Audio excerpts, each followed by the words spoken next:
All families experience relationship problems which give rise to conflict. Where family and business are interconnected, these relationship problems can pose a serious challenge to the effective management and decision-making within a business. Family relationship conflict has been cited as the foremost reason of why family businesses fail. Our panel to discuss the issue of relationship conflict within family business are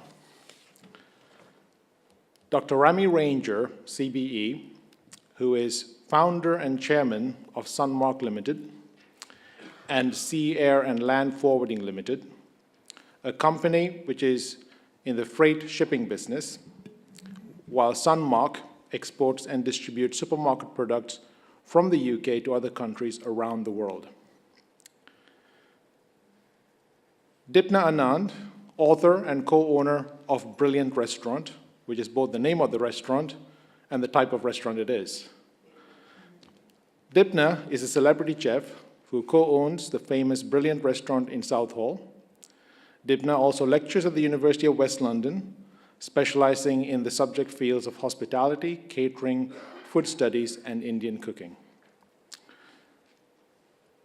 Tony Mathuru, founder and managing director of Grange Hotels, London's leading independent hotels, with 17 hotels in London and 1 in Berkshire. Tony has also founded successful startup companies, including the specialist sports brand AirTech, now co-branded with Adidas. Anita Bridley Hodges, founder of the Family Business Place. Anita has guided independent and family-owned businesses for over 20 years. She's passionate about raising the profile of UK family-run enterprises across all sectors. Welcome. Thank you for joining us.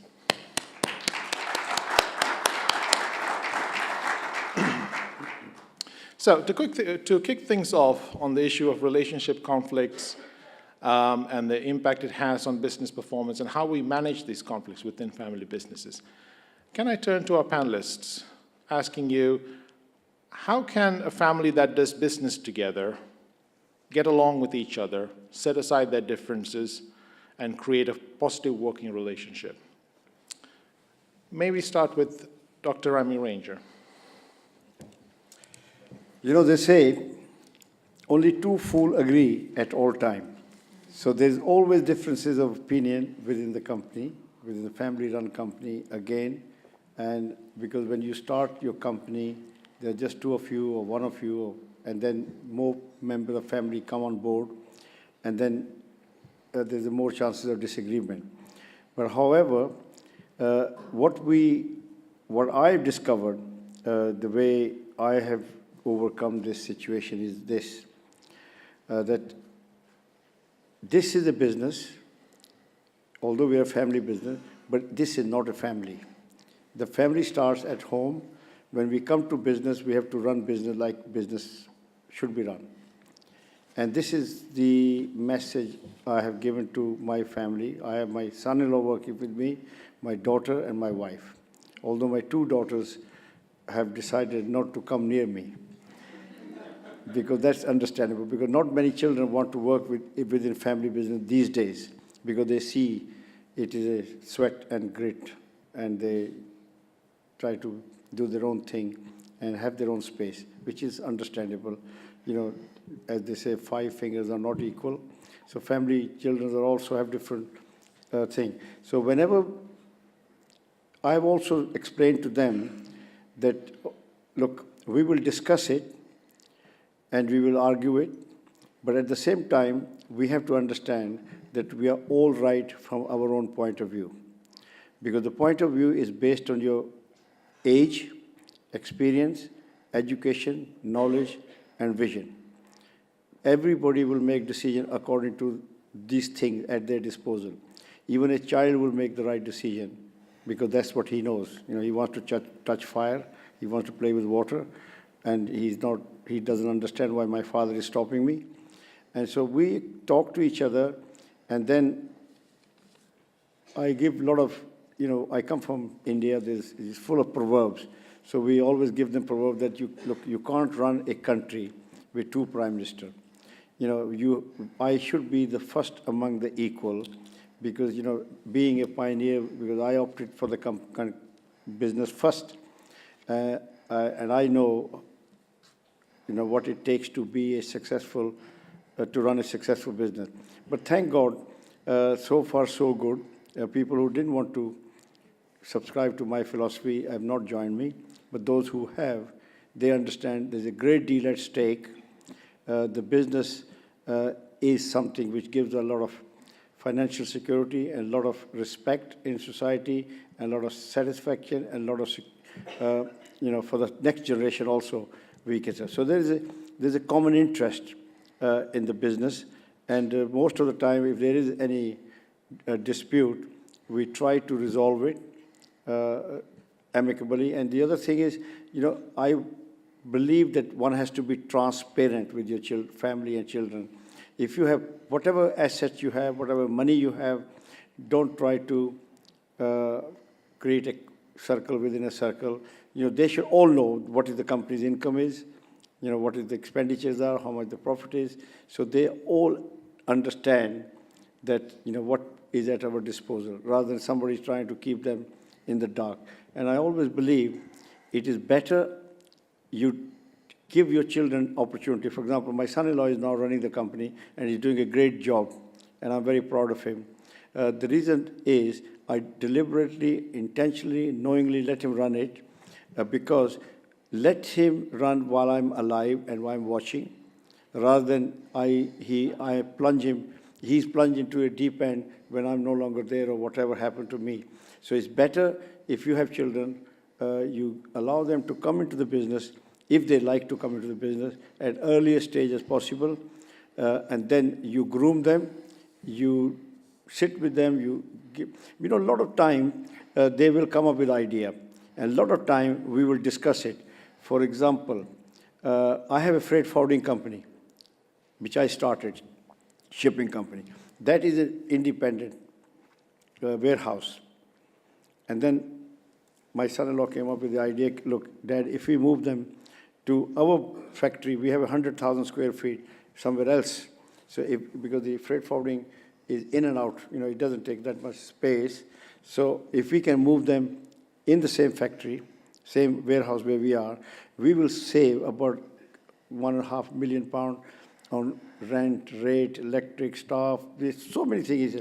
And then we sat down and I said, look, but at the same time, our business marketing, we are exporting, will now attract huge amount of traffic, because, people with suitcase will come, people with this will come, it'll be just create so much traffic, and it will affect very badly on the export company, where they have a container. As I said before, our invoice is no less than 20 to 30,000. We're not cash and carry. We're 200. We are loading containers.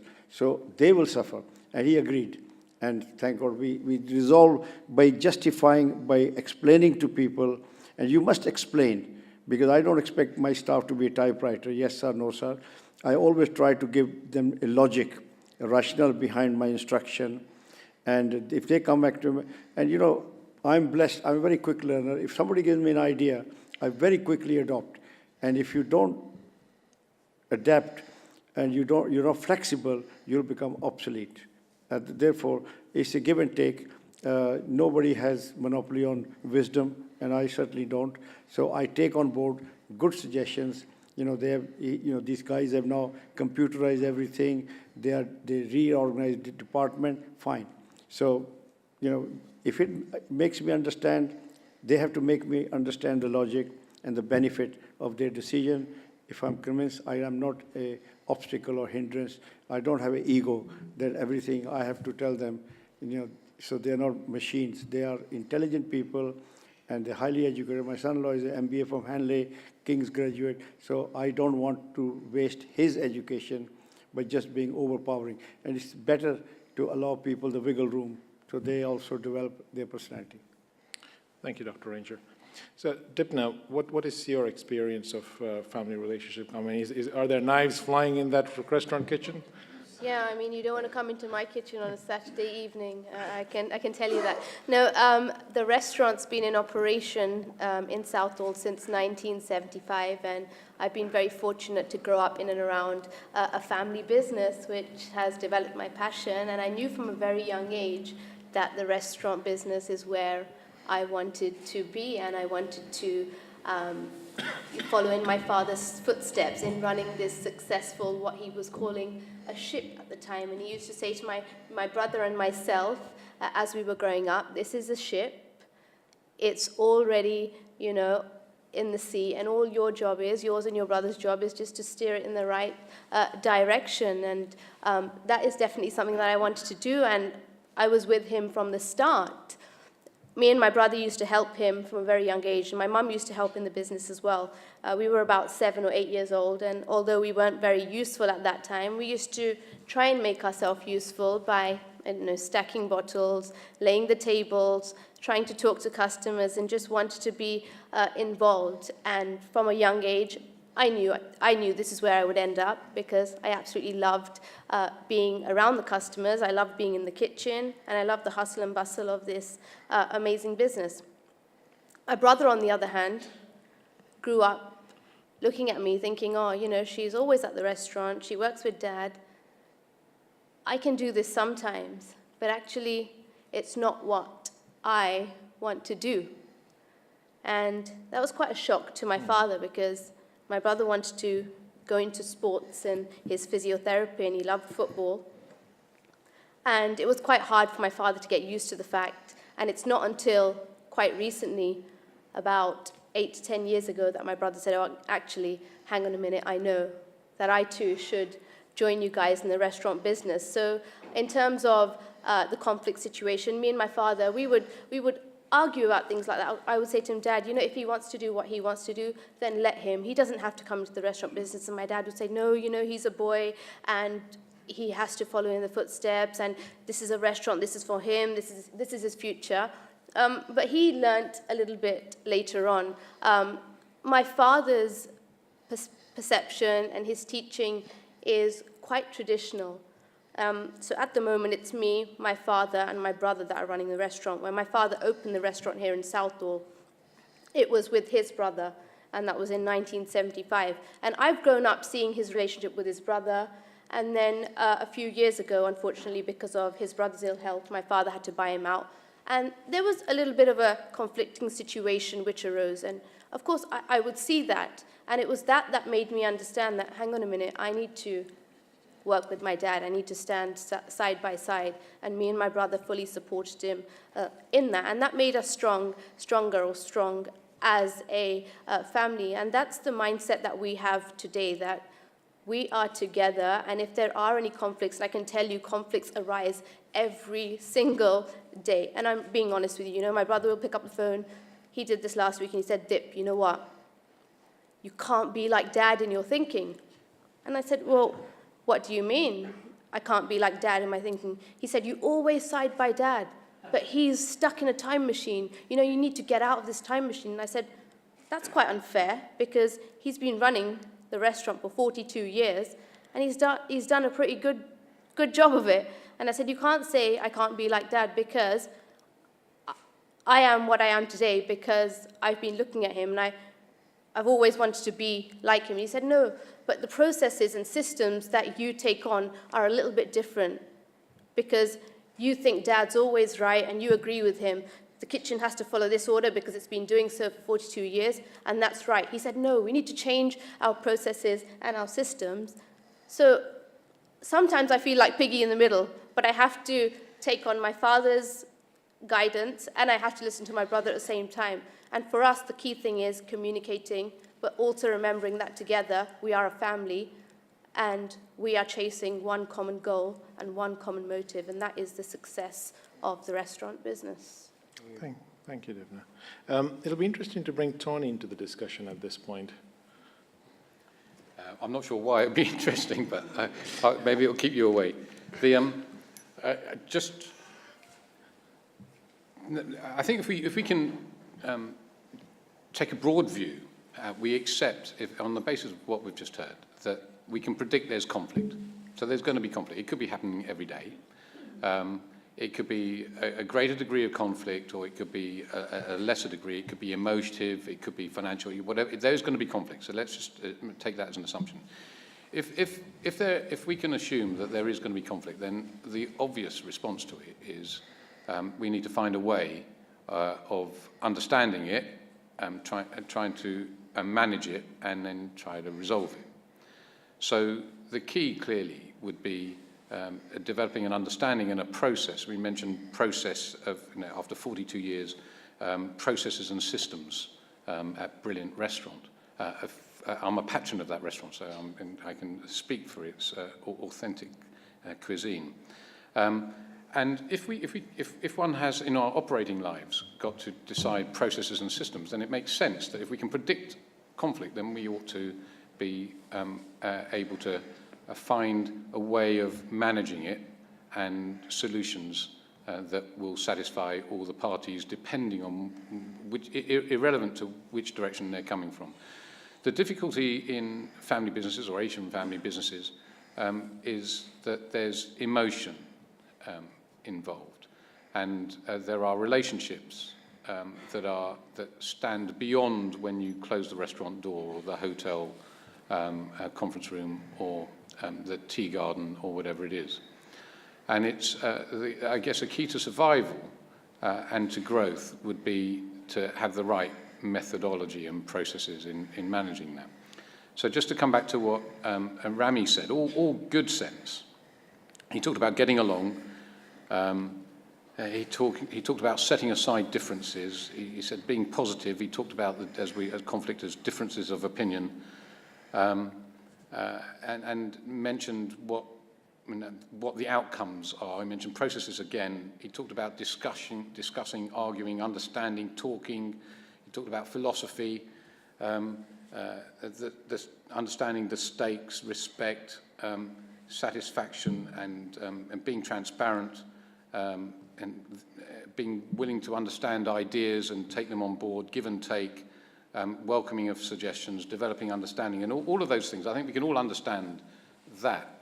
The difficulty is different people have different expectations.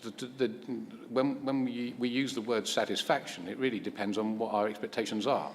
You can only be satisfied if your expectations are within the possibility of being satisfied. If you've got unrealistic expectations, they're not going to be satisfied. And if you relate that to business, it could be that in that comfort zone of second or third generation, the affluential inheritors of a business who haven't made the same levels of sacrifice, their expectations will be different from perhaps the founders of the business or the heirs or their cousins or uncle, auntie or whomsoever. So managing those expectations is going to be critical, and deciding to a process to take away the emotion and to deliver the outcome that you would expect, which is presumably peace and a way of moving forward is the outcome. And actually, things can be stronger if one has the right solutions. But it also depends on Rami talked about quick learning, and he talked about the intelligence of his son-in-law, and so on. That really depends on the capacity of everybody to be quick learners, to be understanding, to engage in dialogue, and to be the steady hand on the tiller, to use the ship expression. It not only depends on expectations and their capacity, but it also depends on their willingness. As I said, that, those people who haven't sacrificed the same as the founders and perhaps are less able to recognize difficulty are going to be less able, less willing, less capable of engaging in dialogue. And actually, that is the key. So in the previous session, for those that weren't here, we touched on communication. And that is the key to everything.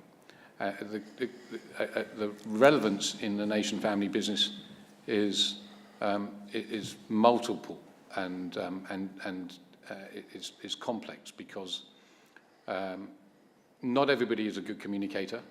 Not everybody is a good listener.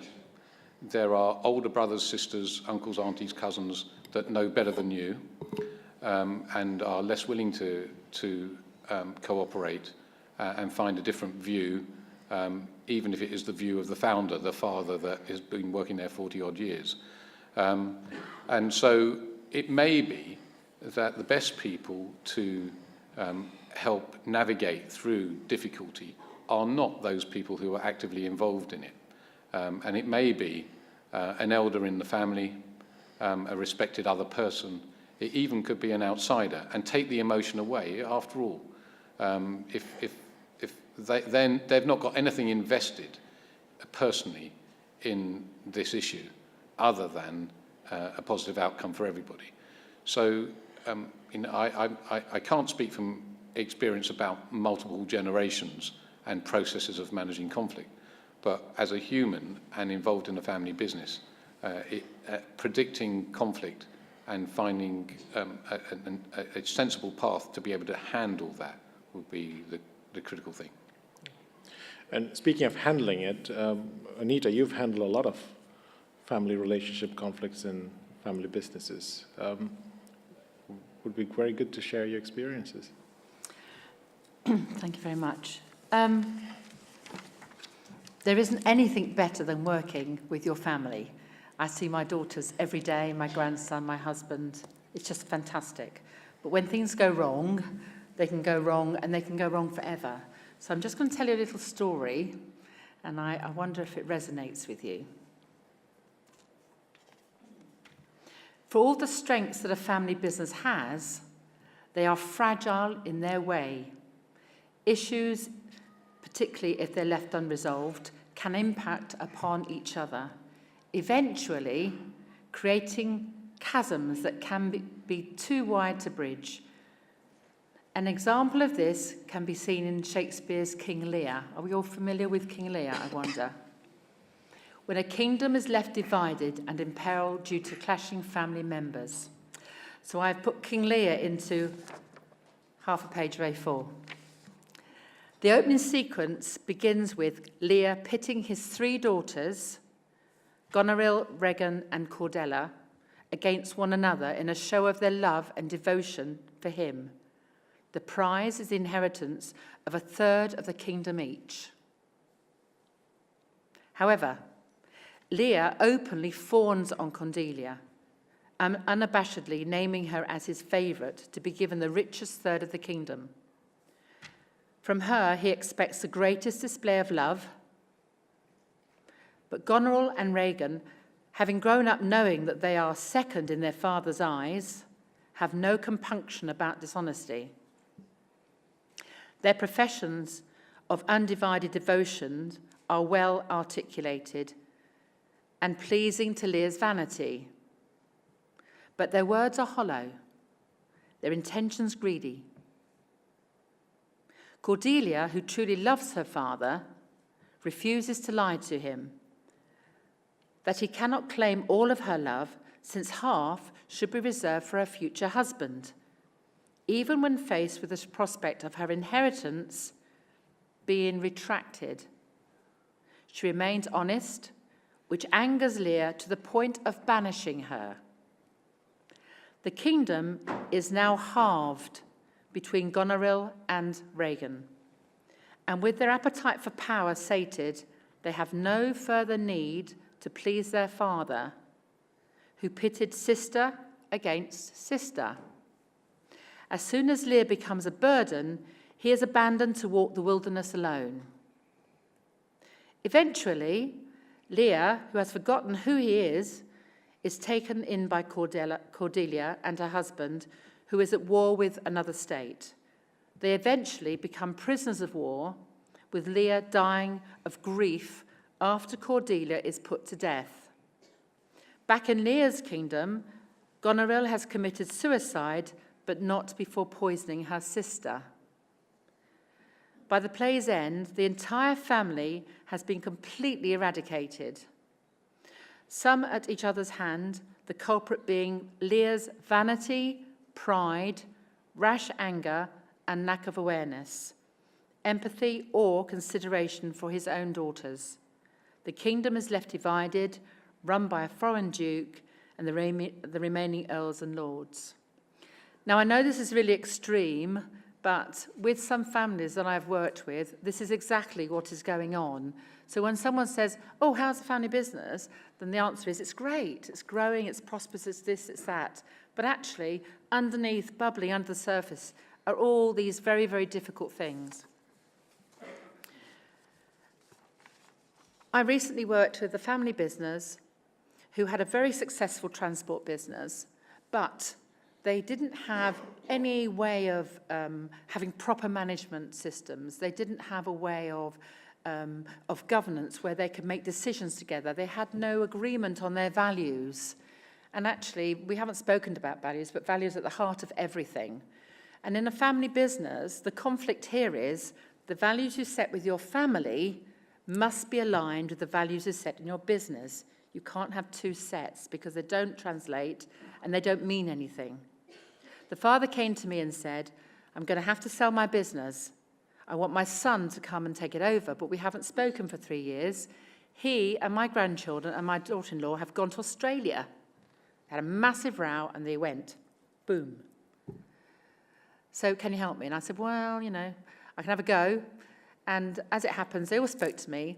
But the daughter who made all the decisions with the father, most people have a spouse. It could be a wife or a husband who is their trusted confidant. And she said, I will come back over your dead mother's body. Okay? So by flying over there and talking to them and understanding what the issues were, there are always two sides to a story. But sometimes it takes somebody independent that can take the emotion out of it, because at the end of the day, the family business provides the wealth for the family. What we have to be careful of is to make sure we ensure the health and well-being of the family in light of the business. 3 years later, the family is back. But actually, a gentleman talked about leadership earlier on, and part of that mandate for me was to provide some governance, boundaries, respect those boundaries, and also a leadership development plan for that boy. Because in most family businesses, we learn by osmosis, don't we? No, we don't. Ordinary businesses never learn by osmosis. You hire the best person for the job. In a family business, when you've been coming in every Saturday, in the holidays, and it's by osmosis. They haven't got a clue how to run a business. So a leadership program is vital in that development. I also run a peer-to-peer group for G2, second generation, which affects, a lot of people in this room. And the reason it's come together is because this G2 group said, I don't know how to fill my parents' shoes. I don't know how to be taken seriously by the management team. I don't know how to get my innovative or my ideas accepted. I don't know how to be my authentic self. And I have no idea what the drop-dead plan is. And I mean beyond the will. So the job that I do is to talk about the things we don't like to talk about, but they're the things at the heart of everything. And I've spoken to Rami before, if you want to go fast, you go alone. If you want to go further, you go together. But actually, that's easier said than done. Thank you, Anita. I think it's time we take a few questions and open this discussion up to the floor. Is there anyone who has a question or an opinion? The topic we're discussing is relationship conflicts and business performance, managing conflict within family business. Gentleman in the front, Vijay.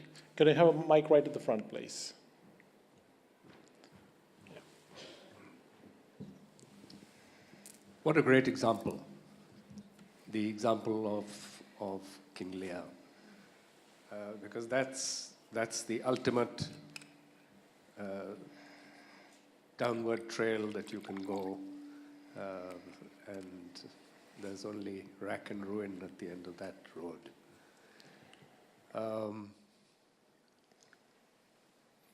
But the point you made was that all too often we don't like to talk about these things. And perhaps, as Rami mentioned earlier, in his family he did it differently, and he paid respect to everybody, and everybody responded. what would happen if they didn't respond? No, I'm not asking you a serious question. I'm just saying that could have happened. And how would one address that if it had? Can I come? Please. You see, I think sometimes things are desirable but not practical. What we have to have, because first thing first, that there will be issues in every business. So my solution was, which I have, that the problem starts from the income, the money side. Yes? So there is no issue about me that I want more. I make sure that they have more. Because sometimes you have to sacrifice something to gain something. To get the loyalty of people, or to make sure that they are better off, that they are not being taken advantage of, I make sure, in my case, that they feel that they are getting the better out of the company, deliberately. On a grand scale of thing, now we have more money than time. Let's put it this way. Time is taking away, money is growing as the business grows. So you have to put that into perspective. The other thing is, if there is a major dispute in the family, there is some issue, the business will suffer. And the best thing to do in that issue will be either to say, okay, we have the value of the business, and we will take your share, we'll give you X amount, whatever the valuation comes to. The bank can always lend you the money, and the guy is gone, the person, whoever it is. In my case, I don't have that issue, because it's husband and wife. And if we have a dispute, it'll be the end of business. So, but there are some brothers who have got stake, and some people have joined late, but some people have got less input. But for the greater good of the family, I think we need to treat them all equal. Because they will feel much better if they are treated equally, even they know that I am not blessed to contribute as much as the other guy can. Just sacrifice for the sake of the bigger picture of the family. So that's number one. And the other thing is, I have personally, I can tell you that I've decided in about a few years' time, I want to make sure I either float my company, make it PLC, where the company is run like a corporate, and then divide the proceed between my daughters before they fight with each other later on. So I want to make sure vision is very important. There is no limit to accumulating wealth, but wealth without peace of mind and happiness, to me, is totally zero.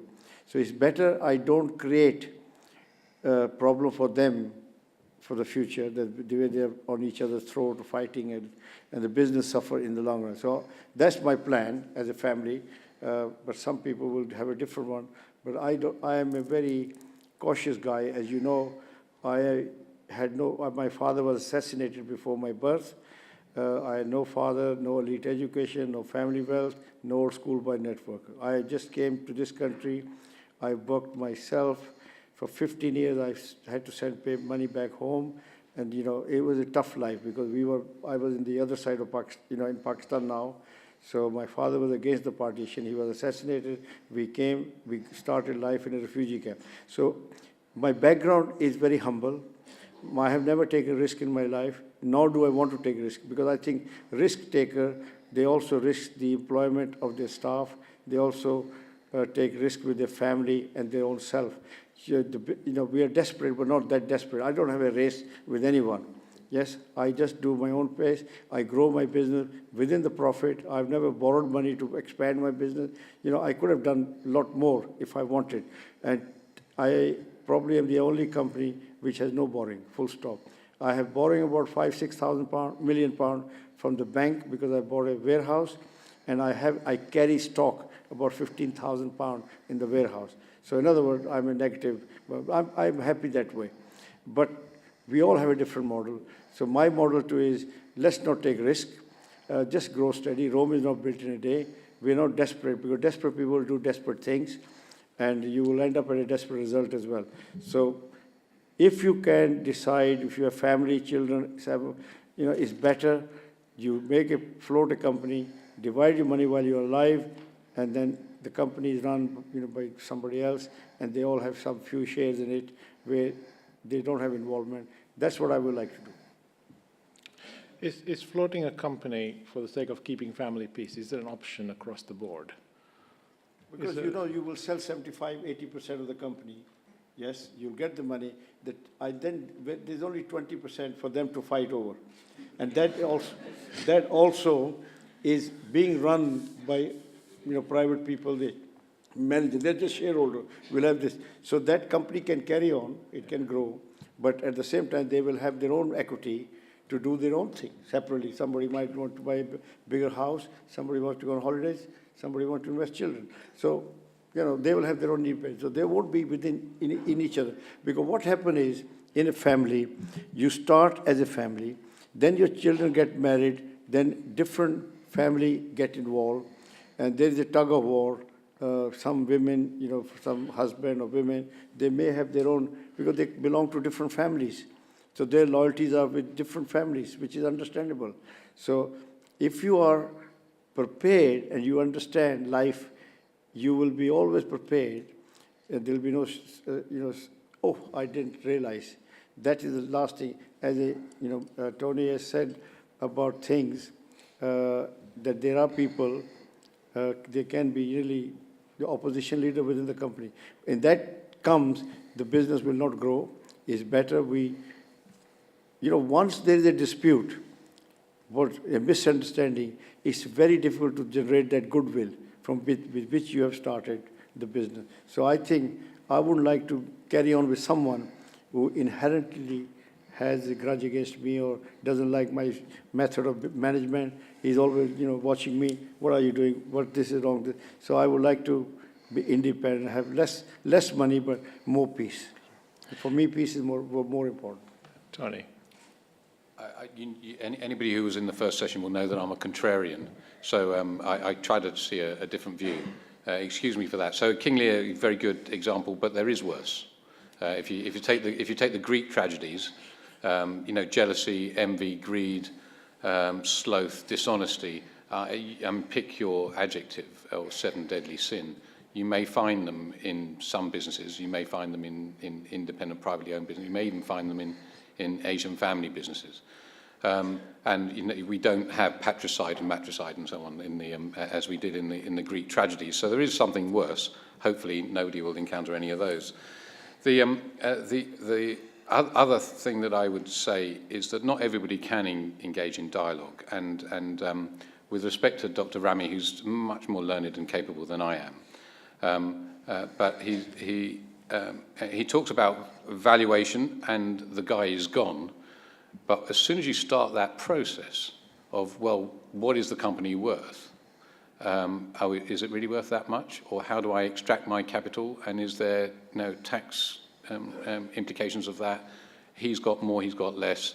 Once you start a valuation exercise, unless everybody is aligned with it, you can get misunderstandings. And if there's not a proper process of communication, then that could be difficult. In fact, in his own words, we're a husband and wife. If we split up, if we get involved in a dispute, that's the end of the business. Well, clearly, that's what we need to try and guard against. Our aim should be that whatever the circumstances, whatever we can foresee, that the business should be able to survive, and there are processes, whatever the nature of the dispute, there's a form of process and a structure that enables us to get through that difficulty and come out with a better outcome. The kind of things that people, not my youngest child is only 11, and my eldest has just gone to university. So, and I've got 5 children. So I'm still a little way away from other people. But from what I understand, there are organisations that are there externally to assist, even in that dispute or the sudden demise of a key founder or key stakeholder. And often these things can't be predicted. So there are family business advisors. And now a family business advisor in my case would be looking at a first generation relatively simple structure. But if we were third, fourth, fifth, sixth, seventh generation with family trusts, overseas businesses, stepchildren, grandchildren, family offices, philanthropy here, there, and everywhere, they are trained to be able to navigate through that situation, even if it means flying to Australia or getting everybody to fly into a neutral point, so they can be a family council and try and establish a way of navigating through so that you don't have to split up the business and sell it on. Although that may be, as I said in the previous discussion, it may be the right outcome. I'm not saying that continuing it generation to generation is the key to success. It need not necessarily be. Private banks will all give advice. I wouldn't say free advice. There's normally a reason why banks will give you some advice. But they will all have private wealth divisions and family business advisors to suggest structures that will help you navigate through that. The accountants firms, the big five, all do that. So going back to my conclusion is that there will be disputes, there will be miscommunication, and it's finding a structure and a methodology of being able to manage that process and get along it. We certainly don't want King Lear or any Greek tragedies, but emotionally there can be some real upset that if it isn't dealt with in the right way can just lead to outcomes that nobody wants. And there's also an extension to that, which is, is conflict and dispute necessarily a bad thing? We tend to see it as a negative, we attach a negative tonality to it, but it could actually be constructive in leading towards improvement and strengthening of the organizational structure. I think, Anita, you develop perspectives on this. Yes, certainly. Conflict I think conflict can be a good thing if it's managed properly. If you think about the differences between the way we see the world, for example, I think most people fall into two generations here. I think most are baby boomers here, yeah? 71, 70, younger. And the others, I think, would be millennials. Am I right? I think it's about right. There's a massive gap in the way that they see the world. A massive gap in the way that technology has really made an impact on their lives. And one of the issues around a family business, really, is self-awareness. And also this understanding that wisdom, experience comes from the generation that starts the business, our first generation. But certainly there is also upward mentorship. So that means that the youngsters have a lot they can contribute in this day and age to the seniors that are running the business. So conflict, if it's managed properly in the right forum, can mean that we can look at innovation. No one likes change, but we have to innovate or we die. Innovation, looking at different trends, the different way that we look after our talent. As I said before, to get good people is one thing, to maintain them is the other. So once upon a time, someone looking at HR was seen as just that person that told you what your pension rights were and your legal things were right. But now it's all about how do we retain great people, because we have to understand what they want out of life, what's meaningful to them.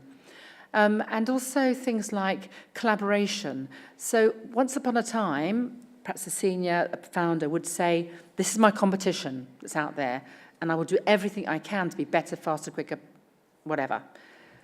We're in an age now of collaboration. You can collaborate with your competitors, and that could provide, that could be a conflict of interest between the different generations.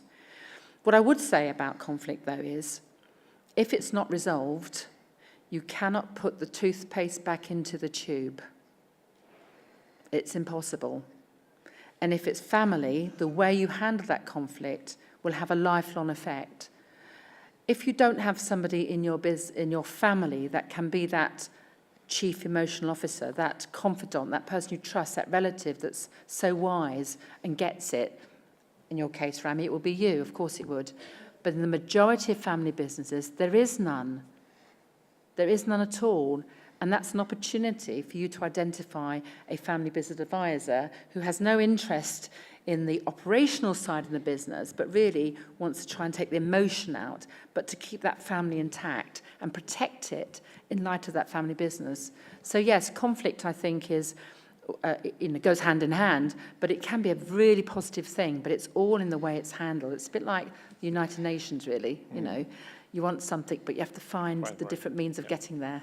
So the floor is open for any questions you want to pose to the panel. If you do have a question, just raise your hand and wait till the mic to come to you.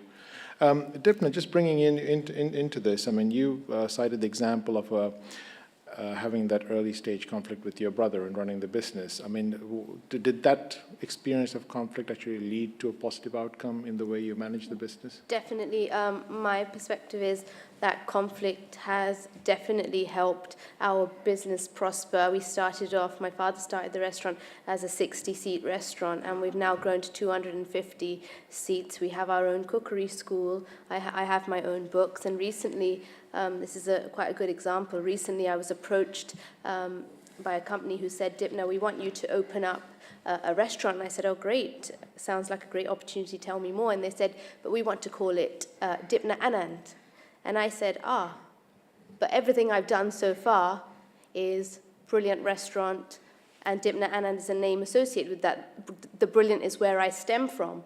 But they said, yeah, but we want to now use the Dipna Anand brand because it carries weight. And I thought to myself, that's a great opportunity, but actually I stem from the brilliant, and everything I've done to date comes from the brilliant. I am who I am because of my restaurant business. And I spoke to my brother and I spoke to my dad.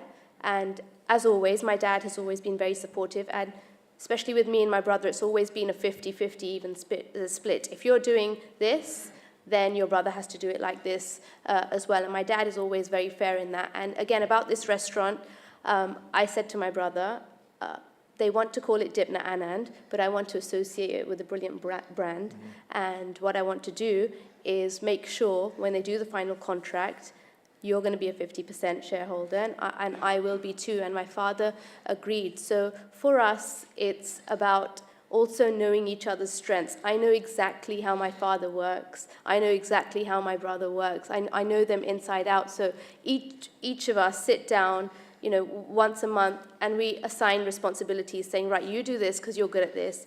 You do this, and Dad will then say, right, what needs to be done? And my dad sometimes is a little bit difficult to kind of get answers out of, or get him out of a time machine, if I can use that phrase. And it's recently I'll give you a small example, but recently we put in this system of an EPOS system. Before, we used to write everything on paper, and the chits, one copy would stay on the counter and one would go at the back.